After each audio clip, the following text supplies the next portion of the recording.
하나님 말씀 갈라디아서 5장 13절에서 15절 말씀 같이 보시도록 하겠습니다. Book of Galatians, chapter 5, verses 13 through 15.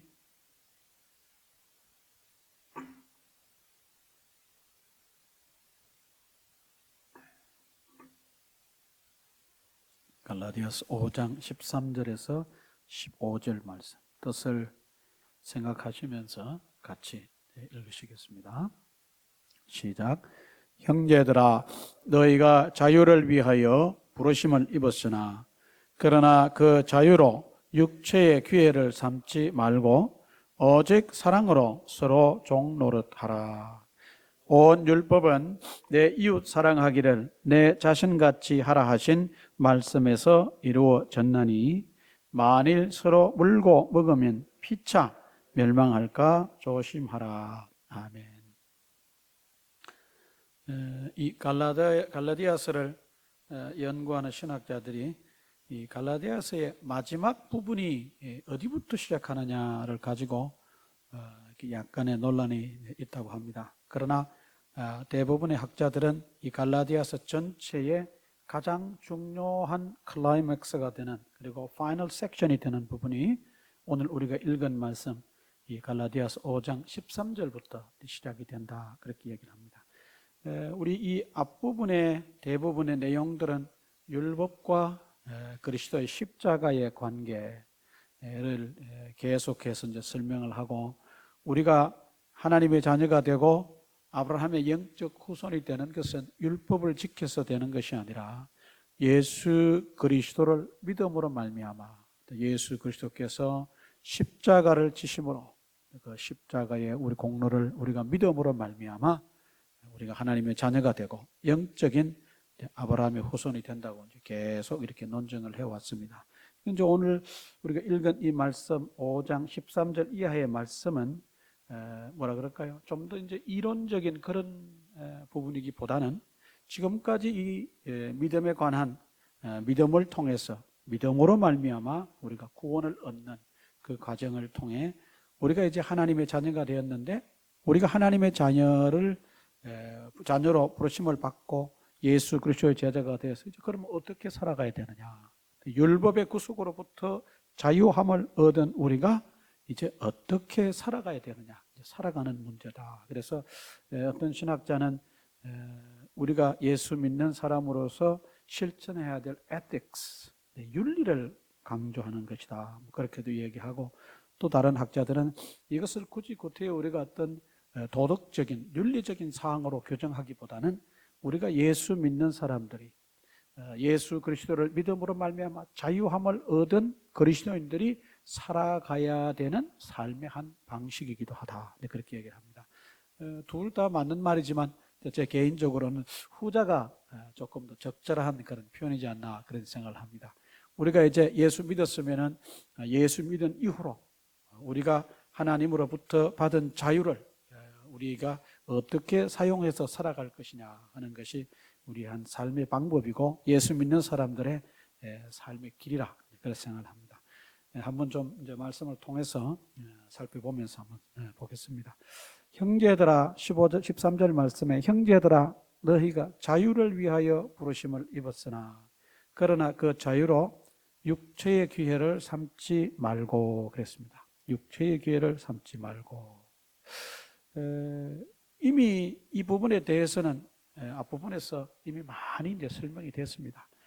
우리가 이 5장 시작하는 9절에서도 역시 1절 말씀에 보시면 그리스도께서 우리를 자유롭게 하려고 자유를 주셨으니 그러므로 굳건하게 서서 다시는 종의 멍에를 매지 말라 그렇게 했습니다.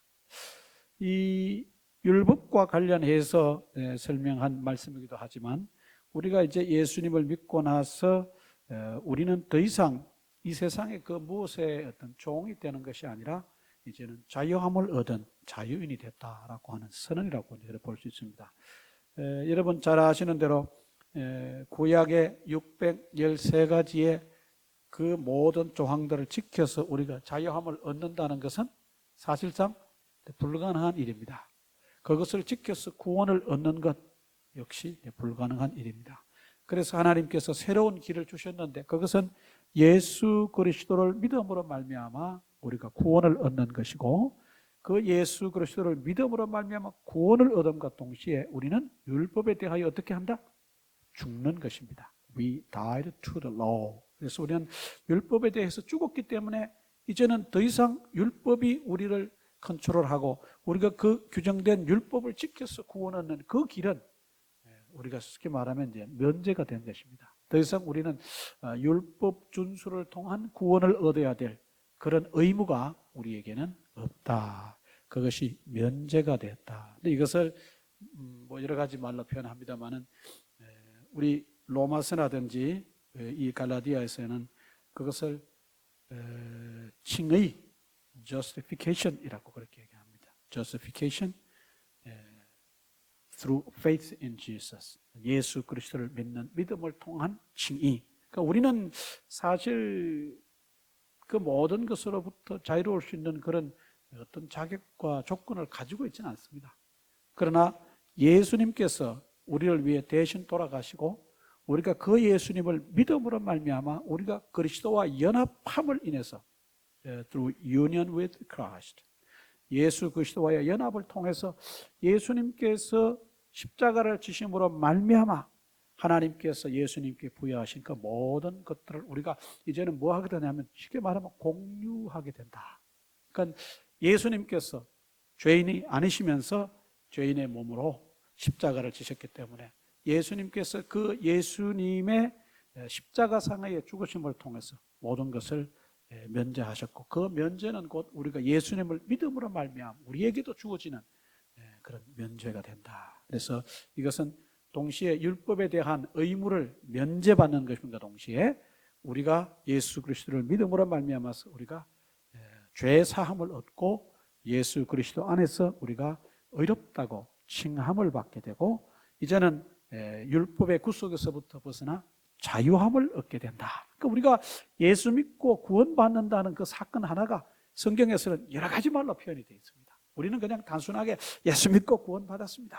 그렇게만 얘기하지만 성경에서는 그것을 다양하게 설명을 하고 있고 오늘 이 읽은 본문 말씀 우리가 갈라디아서 5장 1절에 읽은 말씀을 통해서 또 다른 표현으로 예수 믿고 구원받는다는 것은 자유인이 된다는 것을 뜻한다. 그 얘기입니다. 그러니까 우리가 단순히 예수 믿고 구원받았습니다. 그렇게 설명하면 우리가 그럼 앞으로 어떻게 살아야 되냐 이런 어떤 실제적이고 우리 삶 속에 현실적으로 우리가 어떻게 삶을 살아가야 되느냐 하는 문제를 뭐라 그럴까요? 이렇게 지시해주는, 가르쳐주는, 가이드해주는 그런 부분이 이렇게 찾아보기 어렵습니다. 그러나 예수 믿고 구원받는 것은 곧 우리가 자유인이 되었음을 말하는 것입니다. 이렇게 할 때 이제는 우리가 앞으로 예수 믿은 사람으로서 이제는 자유함을 누리고 살아가야 되는구나. 우리의 삶의 방향을 지침을 얻는 것이나 마찬가지입니다. 그러면 우리가 이제 율법의 그 모든 것으로부터 종속으로부터 율법의 구속으로부터 자유함을 얻었다 그래가지고 그러면은 그 자유를 그냥 막 사용해도 되느냐 이 얘기입니다. 사도 바울의 얘기가 그거예요. 그러나 사도 바울은 그렇게 하면 안 된다. 그러니까 우리가 이 자유라는 것이 우리의 어떤 욕망이나 우리의 욕심이나 어떤 내 마음의 어떤 괜이나 이런 것만을 쫓아서 그냥 막 살아도 되는 그런 프리덤. 그런 것은 아니다. 뭐냐 그러면 그 자유로 육체의 기회를 삼지 말아라 그랬습니다. 육체의 기회를 삼지 말아라. 이 육체라고 하는 말이 우리 성경에 사용될 때 그 컨텍스트 속에서 상황 속에서 몇 가지 의미로 달리 사용이 되는데 여기에서 육체라고 하는 그리스 말은 사르크라고 하는 말인데 영어로는 flesh라고 그렇게 번역이 됐습니다. 이 말은 보통 때 우리의 바디를 얘기할 때 우리의 육신을 얘기할 때는 그냥 실질적으로 그것을 의미하는 바가 되지만 이것이 조금 더 믿음의 관점에서 조금 부정적인 뉘앙스를 가지고 사용이 될 때는 어떤 육신의 어떤 욕심, 육신의 소욕, 좀 그리디한 그런 모습 이런 것을 표현합니다. 어떤 신학자는 여기서 육체라고 할 때 그 육체의 뜻이 뭐냐? 그것은 성령님에 의해서 우리가 아직까지 변화를 받지 않은 상태를 육신의 모습이다, 그렇게 표현한다고 했습니다. 좀 신학적으로 어렵기도 한 그런 말씀입니다만은, 여전히 우리가 예수 믿었지만 우리 안에 예수 그리스도를 아직 닮지 못한 그런 많은 모습들, 좀 연약한 모습들, 좀 부정적인 모습들, 그것을 우리가 쉽게 말하면 육체다, 육신의 모습이다, 그렇게 표현할 수 있다고 했습니다. 오늘 본문 속에서는 그런 부정적인 뉘앙스로 사용이 됐어요. 부정적인 네거티브 커노테이션을 가지고 있습니다. 육체라고 하는 것은, 그 육체의 기회라고 하는 것은 내가 하나님의 영광을 생각하기보다는, 내 이웃을 예수님의 이름으로 사랑하는 그런 걸 생각하기보다는, 나 자신을 희생하고 헌신하고 하나님을 향해서 봉사하고 헌신하는, 내 이웃을 섬기는 일에 헌신하는, 희생하는 그런 의미보다는 내 한 사람의 욕심, 내 한 사람의 어떤 그 원하는 바, 이런 것을 쫓아가려고 하는 것을 육체의 귀해라고 그렇게 설명을 했습니다. 우리 안에 이런 것들이 없다고 볼 수는 없죠. 사실 그런 모습이 다 있습니다. 그러니까 우리가 자유인인데, 그 자유라고 하는 것이 하나님께서 우리에게 주신 그 자유가, 예수님을 믿음으로 우리에게 주어진 그 자유가 이런 어떤 육체적 귀해를 따라가는데 우리에게 주어지는 그런 자유가 아니다. 육체의 귀해를 삼지 말아라. 육체의 기회를 삼지 말아라. 크리소스톰이라고 하는, 디오크리스토스이라고 하는, 크리소스톰이라고 하는 유명한 분은 자유에 대해서 그렇게 설명을 해서 제가 참 일리가 있다 그래서 적어와 봤습니다. True freedom was knowledge of and choosing what was appropriate rather than license to follow mere desires. 그렇게 되어 있습니다. 그러니까 자유라고 하는 것은 무엇이 우리에게 적절한 것인가에 대한 지식이고, 그것을 선택하는 것이다. 반대로 이 자유라고 하는 것은 단순히 우리의 육체적 기회, 우리 성경의 표현에 의하면 육체의 기회, 우리 육체적 소망을 따라가기 위해 우리에게 주어진 라이선스는 아니다.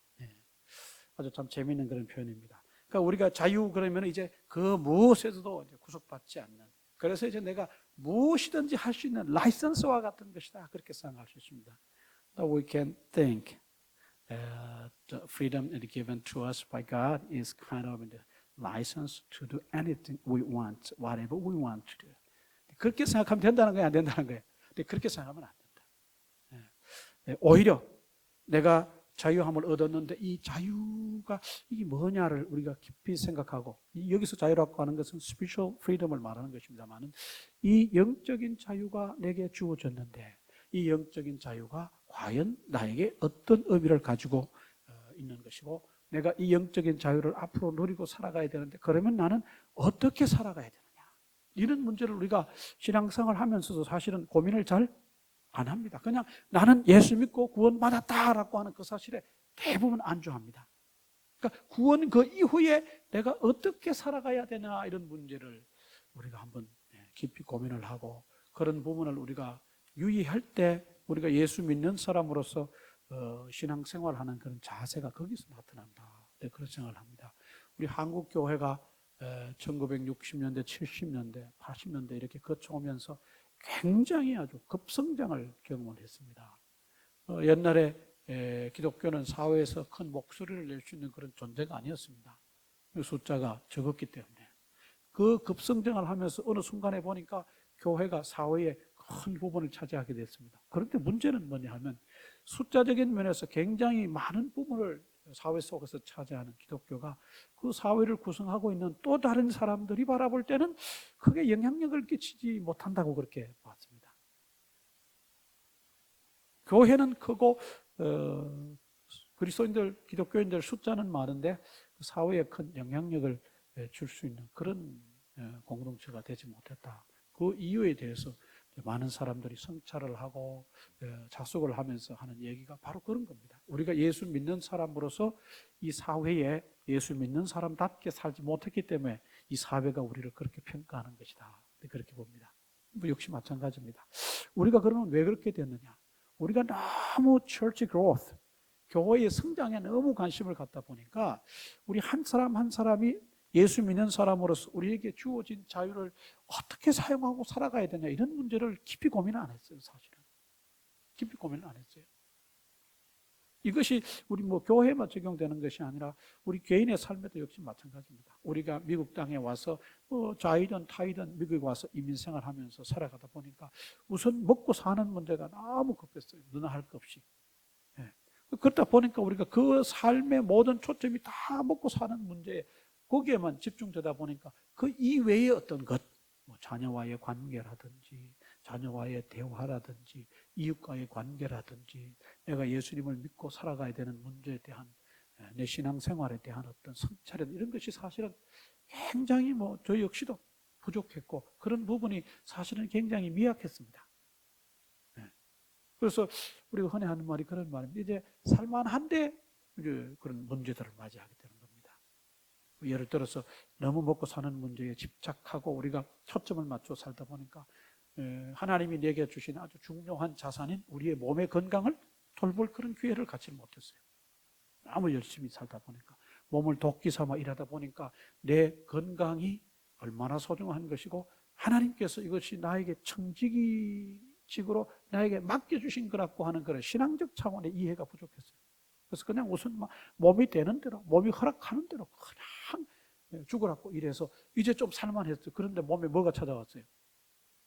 병이 찾아왔어요.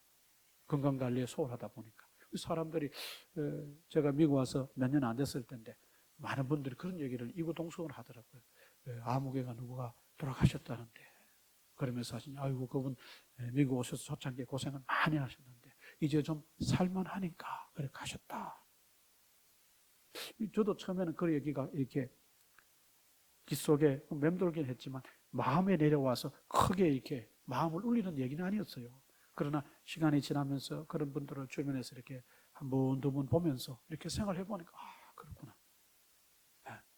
살만하니까. 그러니까 우리가 그런 우리의 삶의 어떤 결과들이 왜 나타나느냐? 우리가 먹고 사는 데만 우리가 우리의 환경이 우리를 그렇게 만들었다고 그냥 우리가 말하면 그만이지만은 우리가 그것을 넘어서서 조금 더 신앙적인 차원에서 내 몸도 내게 주어진 건강도 하나님께서 주신 나에게 맡기신 내가 청지기 스튜어드십을 가지고 그것조차도 관리하고 관심을 기울여야 된다고 하는 그런 면에 소홀했기 때문에 어떻게 보면 그런 것들이 우리에게 찾아올 수도 있다. 그런 생각도 들기도 합니다. 물론 내가 그렇게 했지만 또 다른 어떤 경로를 통해 그것이 찾아왔을 때 그렇죠. 그건 우리가 어찌할 수 없는 영역이지만 그래도 하나님께서 우리에게 기회를 주시고 찬스 가운데 할 수 있도록 하셨으나 내가 그것을 이그노하고 내가 그런 부분에 깊이 성찰하지 못했기 때문에 그랬다면 그거는 내가 하나님 앞에 잘못한 것이 되기도 합니다. 그건 우리에게 하나님께서 이렇게 자유를 주셨지만 우리에게 주어진 자유를 가지고 내가 무엇을 하면서 할 것인가를 우리가 대부분 다 깊이 고민하지 않습니다. 저 역시도 그런 부분이 많습니다. 하나님께서 우리에게 자유함을 주셨는데 그 주신 자유함을 육체의 기회로 삼는 일들이 사실은 훨씬 더 많았던 그런 모습을 봅니다. 하나님께서 사도 바울을 통해서 갈라디아 교회 성도들에게 이것을 한번 짚고 넘어가자는 얘기입니다. 이제 너희가 영적인 아브라함의 후손인데 이제 너희가 그러면 앞으로 어떻게 살아야 되느냐? 더 이상 율법의 문제 이런 것에 더 이상 구속받지 않고 이제 너희들이 율법을 통해서 구원 얻는 것이 아니라 이제는 예수 그리스도를 믿음으로 말미암아 십자가를 통해 구원 얻는 것이 확정이 됐다. 너희가 이제 확신한다 이 말입니다. 너희가 이렇게 알아야하고 이렇게 믿어야 된다. 이렇게 깨달아야 된다. 그러면 거기서 끝나느냐? 그게 아니다. 이 과정을 통해서 하나님께서 우리에게 신앙적, 영적 자유를 주셨다. 스피리추얼 프리덤을 주셨는데 그러면 어떻게 살아가느냐? 이 우리에게 주어진 이 영적인 자유 이것을 가지고 육체의 기회로 삼지 말아라. 이 부정명령입니다. 뭐뭐 하지 말아라. 부정명령. 그러니까 육체의 기회를 따라 사는 삶에 이것을 쓰지 말아라. 그러면 뭘 해야 되냐? 오직 사랑으로 종로를 타라. 그러니까 하나님께서 우리에게 주신 그 신앙적 자유를 우리가 실천할 때 그 신앙적 자유의 실천을 뭐로 보느냐? 사도 바울이 한 얘기는 사랑으로 서로 종로를 타는 것으로 그렇게 봅니다. 이 종이라고 하는 것, 종 노릇한다라고 하는 말은 그 당시 사회의 사람들은 그냥 뭐 이 말만 하면 이게 무슨 뜻인지 알아들을 수 있는 그런 모습입니다. 왜냐하면 그 당시에 흔하게 볼 수 있는 것이 종의 모습이거든요. 종이 어떻게 살아가는지를 그냥 우리는 그 당시 사람들은 일상생활 속에서 흔히 볼 수 있는 그런 모습입니다. 오늘 우리는 그런 모습을 보기 어렵지만 그때 사랑으로 종노릇하라고 하는 말을 했을 때 사랑이 대전제가 돼서 그 사랑 때문에 그 사랑을 인해서 종노릇하고 산다는 것이 그들에게는 무슨 의미인가 금방 이해가 되는 말이었어요. 교회 안에서 교회 공동체, 신앙 공동체 안에서 서로 사랑으로 종노릇하라. 그 사랑으로 종노릇하는 삶이야말로 하나님께서 너희에게 주신 신앙적인 자유, 영적인 자유를 실천하는 길이다. 그렇게 설명을 했습니다. 우리가 같은 사람으로서 누군가의 종의 모습으로 누군가를 섬긴다라고 하는 것은 매우 어려운 일입니다.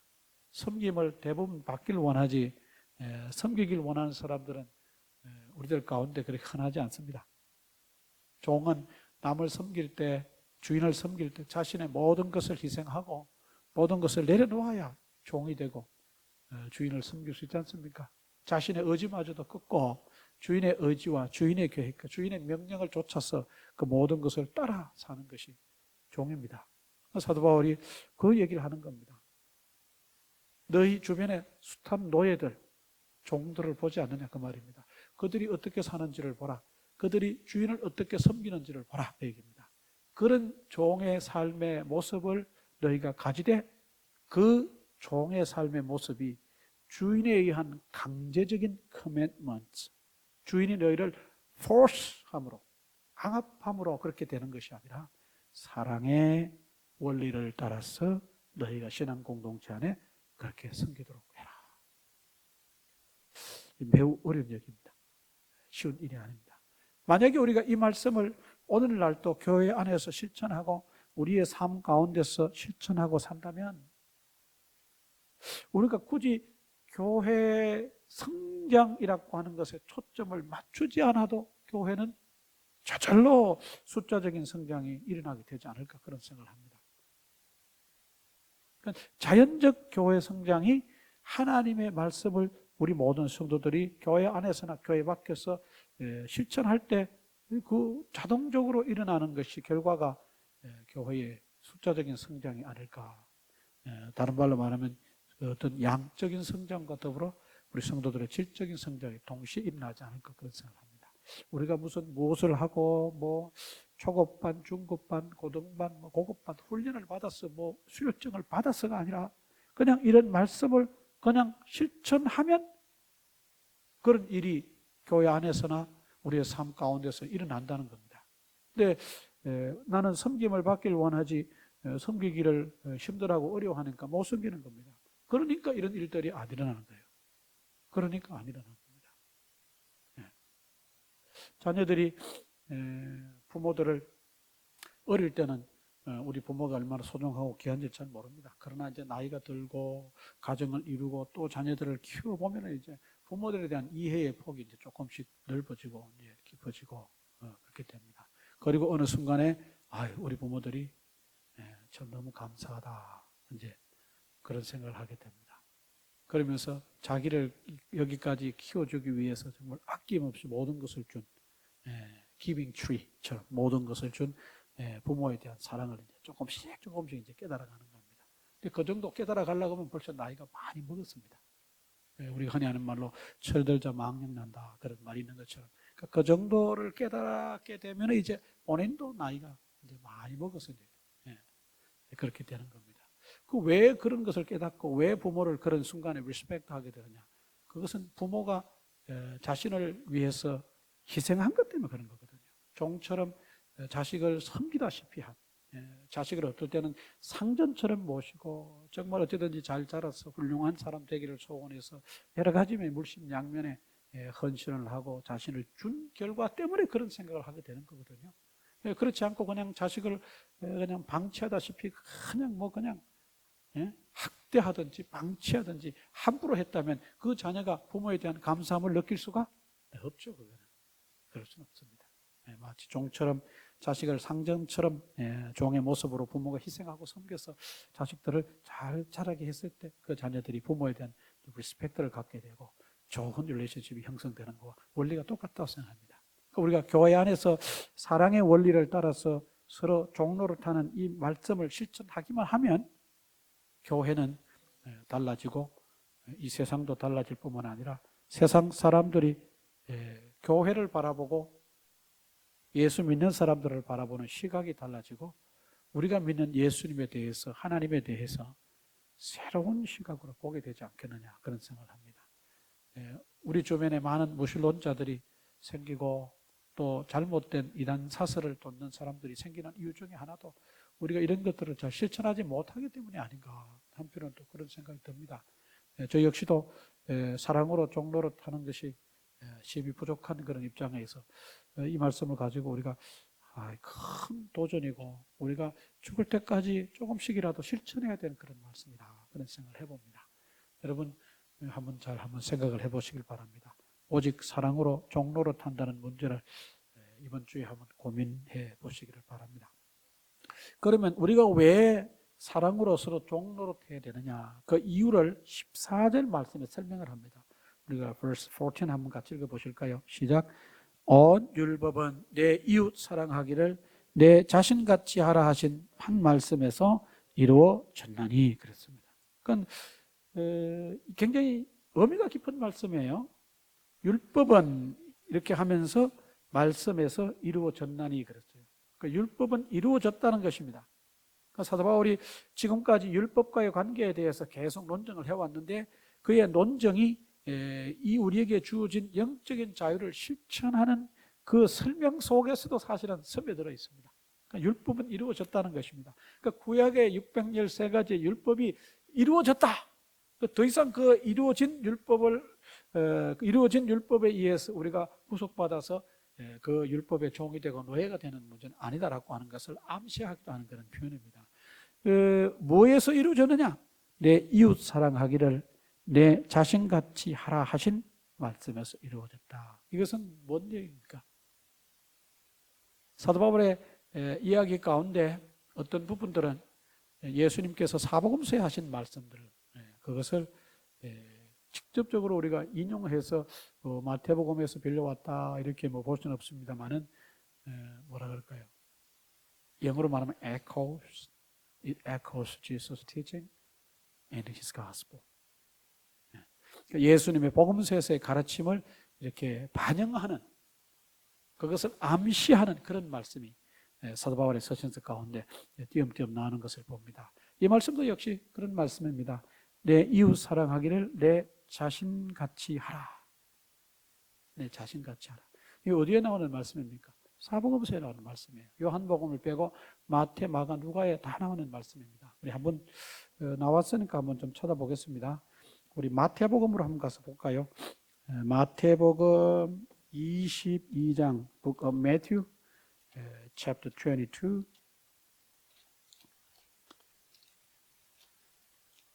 verses 34 through 40. 34절에서 40절 말씀. 마태복음 22장 34절에서 40절 말씀.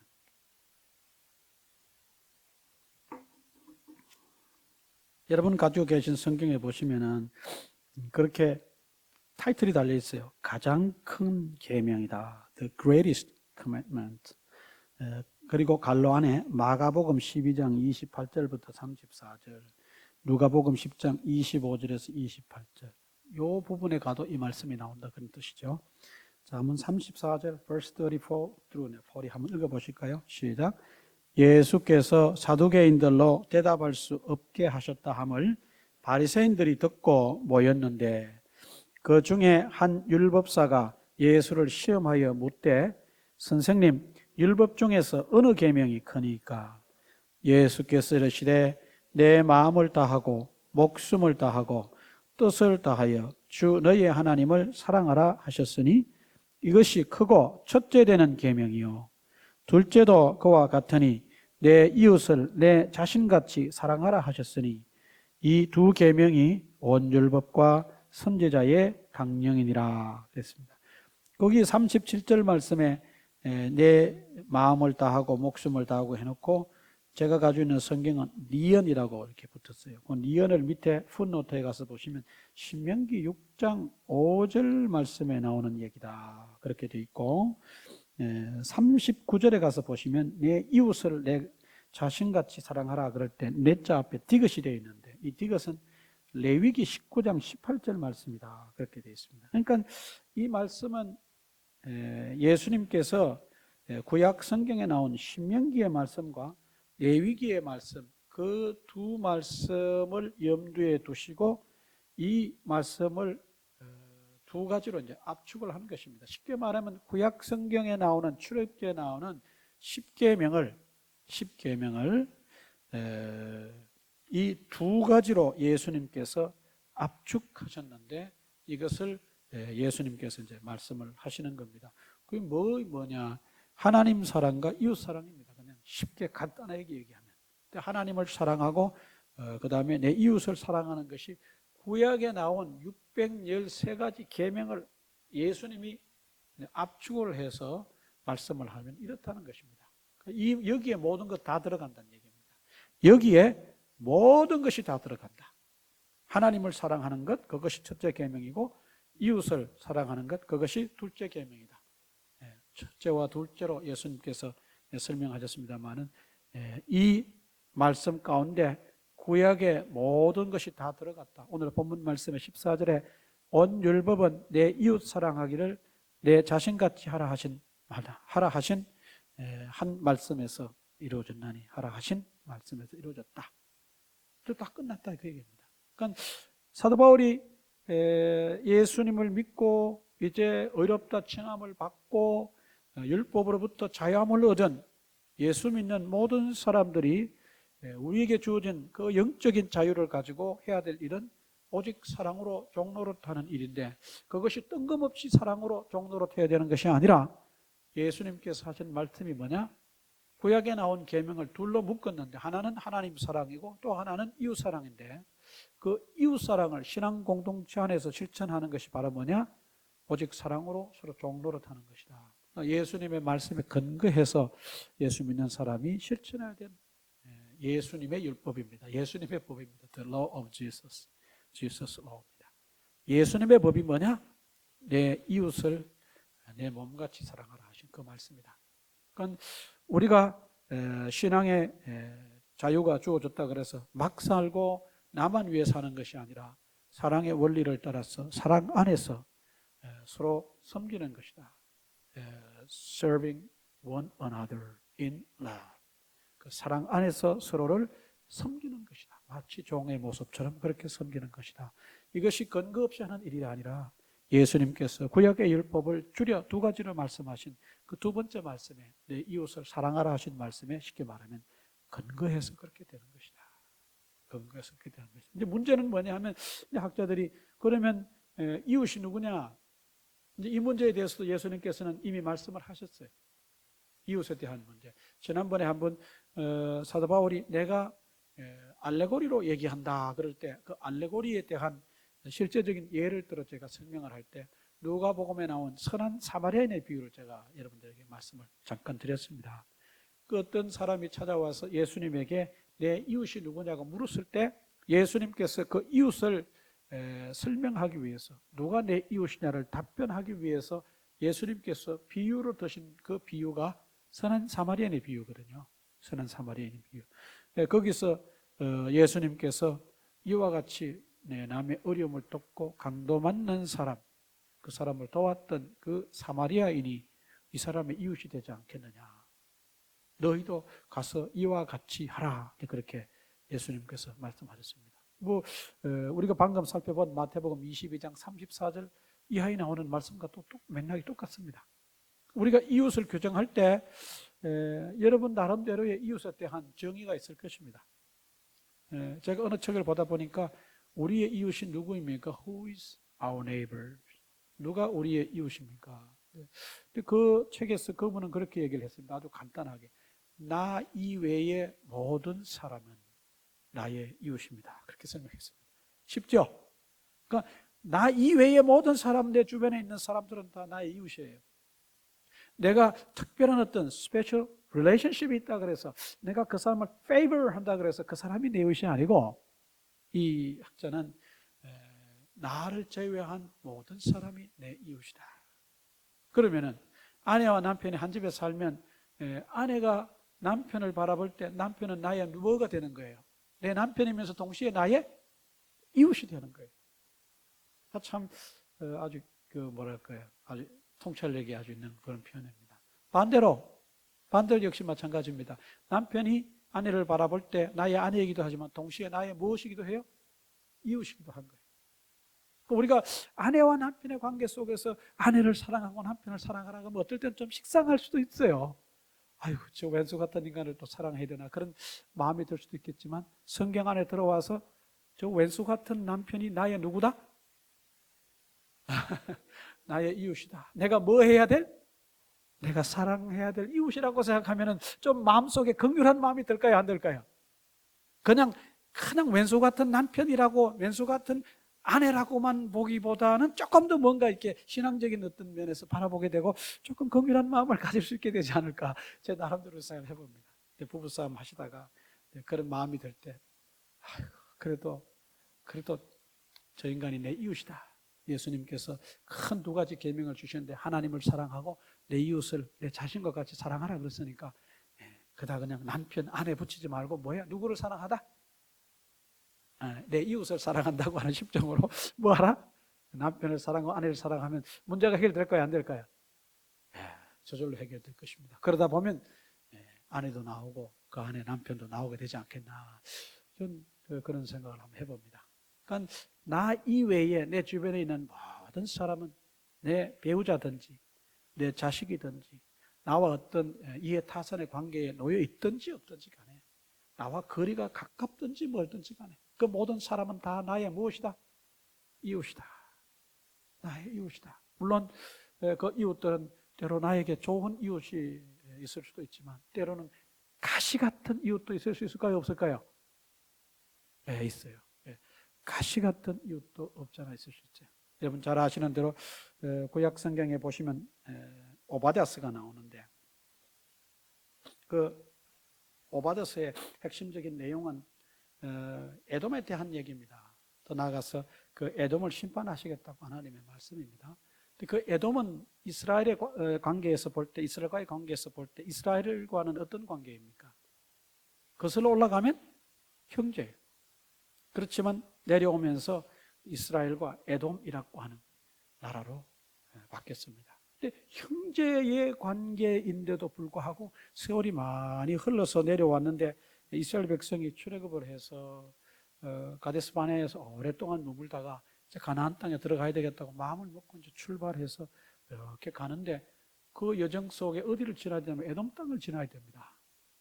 근데 참 곤란한 입장이 되었습니다. 그 옛날 역사를 거슬러 올라가면 뭐 다 형제였지만 이제 역사를 많이 내려왔을 때 후대에서는 서로 썩 좋지 않은 관계였습니다. 에돔이 이스라엘의 반기를 들기도 하고 이스라엘이 에돔을 몇 번에 걸쳐서 징벌하기도 했어요. 그런 가운데 이제 쉽게 말하면 감정이 많이 이제 그들 역사 속에는 오래 세월 거쳐가면서 쌓였습니다. 이스라엘 백성들이 참 가나안 땅에 들어갈 때 그 광야에서 혹독한 시련을 겪은 자기의 형제의 후손인 이스라엘 에돔이 배려하고 그들에게 길을 열어준 것이 아니라 어떻게 했어요? 우리 땅을 통과하지 못한다 그랬어요. 이런 사실은 후에 가서 하나님이 기억하신 바가 되고 이제 오바댜를 통해서 그런 에돔에 대한 하나님의 심판이 있게 될 것이라고 그렇게 얘기합니다. 제가 어느 책을 보니까 그 책을, 오바댜에 대한 책을 쓰신 분이 그렇게 얘기했습니다. 가시 같은 이웃이다 그랬어요. 형제에서 시작했으나 역사가 내려오면서 나라와 나라로 바뀌어졌고, 그 나라와 나라의 관계 속에서 에돔은 이스라엘에게 늘 형제 국가로서의 우위를 다지고 서로 우위가 돈독한 좋은 관계를 유지하는 그런 입장이 아니었어요. 늘 기회를 봐서 전쟁을 일으키는 그런 좋지 않은 관계였습니다. 그러다 보니까 그 에돔은 형제국이 아니라 가시 같은 이웃이었다. 이스라엘의 입장에서 볼 때. 참 일리가 있다고 생각합니다. 그러니까 우리가 신앙생활을 하면서 믿음 생활을 하면서 하나님께서 내게 주신 자유를 통해서 형제를 섬기고 하기를 원하지만 내가 다 모든 형제들을 다 기쁜 마음으로 사랑의 원리를 쫓아 감사함으로 섬길 수 없을 수도 있는데 때로 그 이웃이 어떤 이웃이냐? 내게 꼭 가시 같은 이웃. 그런 이웃은 선뜻 종의 모습으로 종로를 타기가 쉽습니까? 어렵습니까?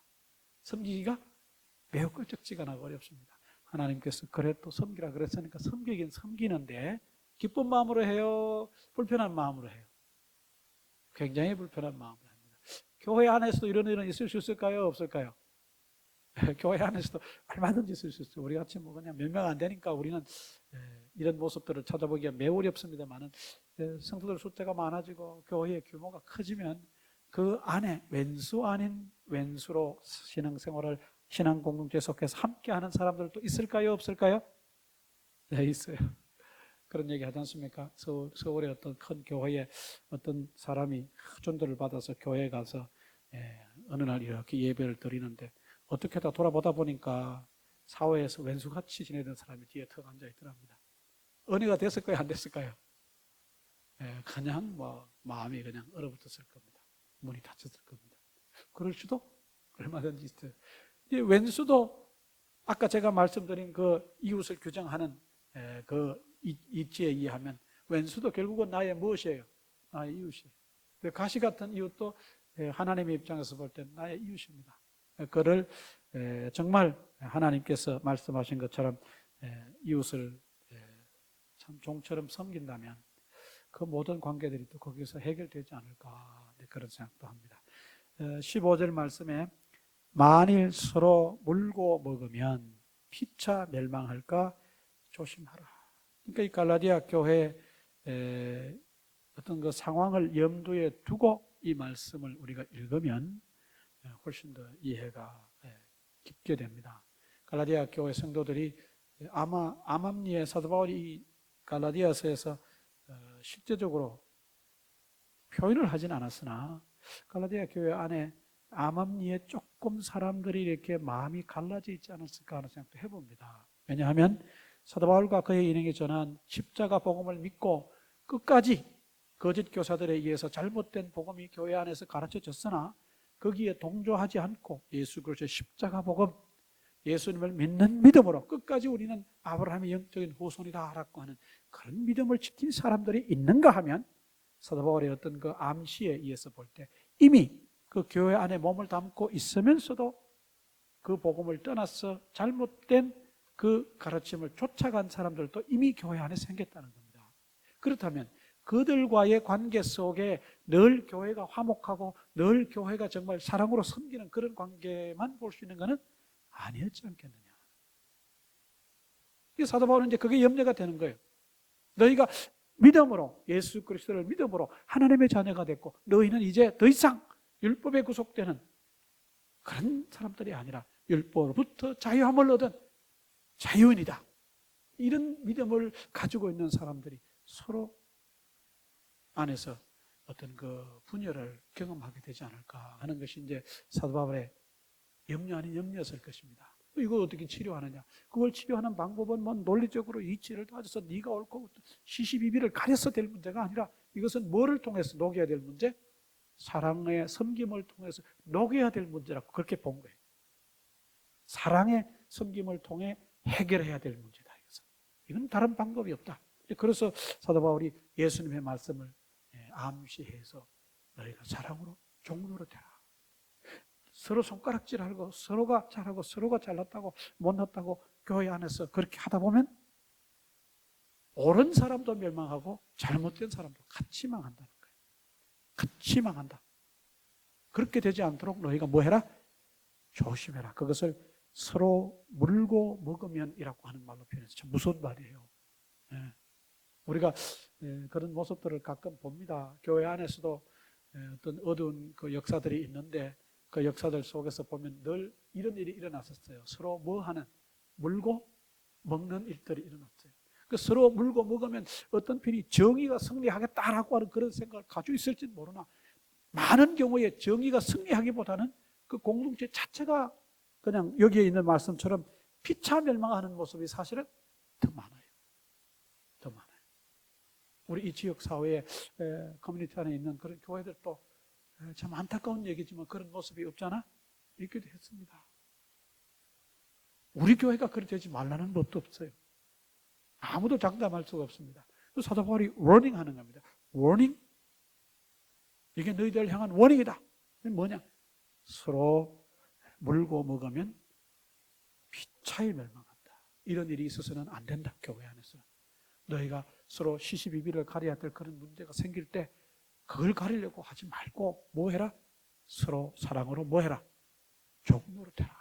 그러면 그 문제를 통해서 교회의 어떤 문제라고 생각했던 또 다른 모습의 어떤 문제가 그걸 통해서 그냥 해결된다는 겁니다. 근데 우리는 시시비비를 가리길 좋아할까요? 그런 문제를 덮고 사랑으로 섬기길 좋아할까요? 대부분의 경우는 시시비비를 가리려고 그냥 눈에 불을 켜고 서로 물고 먹으려고 하는 모습이 우리 어떤 모습이에요. 저도 그런 모습을 역시 경험했고 저 역시도 그런 현장에 있었고 그런 싸움의 일선에 서보기도 했습니다. 시간 지내놓고 보니까 다 그러니까 아무것도 아니었을 생각이 듭니다. 이제. 물론 그 당시는 심각했고 고민했고 하나님 왜 이런 어려움이 이렇게 하고 기도도 했지만 그러나 이제 시간이 지내놓고 조금 생각을 바꾸고 나니까 그까짓거 아무것도 아닌데 그때 왜 그랬을까 그런 생각이 들어요. 그러니까 하나님께서 이렇게 갈라디아 교회 성도를 향해서 하신 오직 사랑으로 서로 종노릇하라고 하신 말씀을 그때 우리가 실천만 했더라도 우리가 그런 아픔을 겪지 않았을 텐데 서로 상처를 주고받지는 않았을 텐데 하는 생각이 들기도 합니다. 우리가 흔히 뭐 만시지탄이라고 합니다만 우리가 오늘 본문에 나와 있는 말씀들을 잘 깨닫고 우리 교회 안에서뿐만이 아니라 우리 가정에서 또 우리가 이 사회 속에서 소속돼서 어떤 기관 안에 커뮤니티 안에 그룹 안에 살아가면서 우리가 이런 모습으로 우리의 신앙을 실천하고 이것이 하나님께서 내게 주신 자유의 실천이라고 하는 분명한 깨달음을 가지고 이렇게 살아간다면 내가 사회를 변화시키려고 변화시키는 것이 아니라 내가 가정을 변화시키려고 하는 것이 아니라 내가 교회를 변화시키려고 해서 하는 게 아니라 이 삶의 결과로 그런 변화가 따라오지 않겠느냐 그런 생각을 해봅니다. 실천하기는 매우 어려우나 실천하기만 하면 큰 역사를 볼 수 있고 하나님의 놀라운 어떤 역사를 볼 수 있는 우리 신앙의 도전이 바로 이것이다 그런 생각을 합니다. 이번 주에 이 말씀을 가지고 좀 깊이 생각해 보시고 하나님이 내게 주신 신앙적인 자유를 나는 무엇으로 어떻게 실천할 것인가. 오늘 말씀에 오직 사랑으로 서로 종노릇하라 그랬는데 내 이웃을 사랑하라 그랬는데 나는 어떻게 할 건가. 내가 사랑해야 될 이웃 누구인가. 어떻게 그 이웃을 사랑할 것인가 고민하고 기도하는 한 주간 되시기를 바랍니다. 기도하겠습니다. 하나님 아버지 오늘도 귀한 말씀을 통해 우리의 삶을 또 다시 돌아봅니다. 우리에게 주어진 영적인 자유를 내가 어떻게 실천하며 살 것인가. 우리가 이 부분에 대해서 좀 깊이 고민하고 이 부분에 대해서 좀 하나님 앞에 기도하고 성령님께 참 도우심을 구하는 저희들 되게 해주시기를 원합니다. 오늘 말씀에서 서로 사랑으로 종노릇하라. 우리에게 주어진 육체의 기회로 주어진 자유를 육체의 기회로 삼기보다는 서로 종노릇하는 일에 종으로 섬기는 일에 사용하라고 하신 말씀을 다시 한번 저희들이 깊이 새기게 하시고 예수님 하신 말씀 그대로 내 이웃을 사랑하라 하신 말씀인데 과연 내가 이번 한 주간에 사랑해야 될 이웃이 누구인가를 잘 살펴보게 하시고 어떻게 나는 그 사랑을 실천해야 될 것인가 기도하고 또 성령님의 도우심을 통해서 인도하심을 통해서 순종할 수 있도록 하나님 도와주시기를 원합니다. 예수님의 이름으로 기도합니다. 아멘.